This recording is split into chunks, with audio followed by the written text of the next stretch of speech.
Mahigit 19 million pesos ang iniwang danyo sa sunog na sumiklab sa isang bodega ng hardware na matatagpuan sa MJ Cuenco Avenue, Corner T, Padilla Street, Barangay Tejero, Cebu City, pasado alas 7 ng gabi ng Miyerkules, Hulyo 24.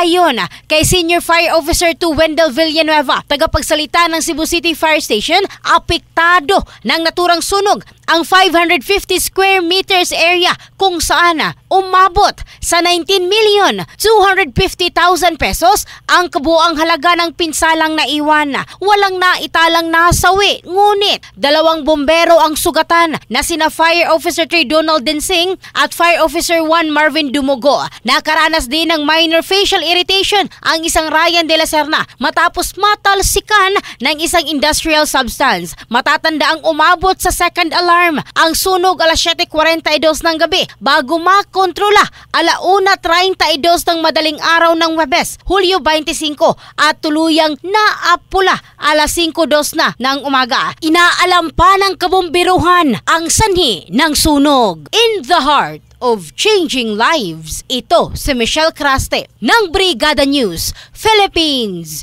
the Music News Authority.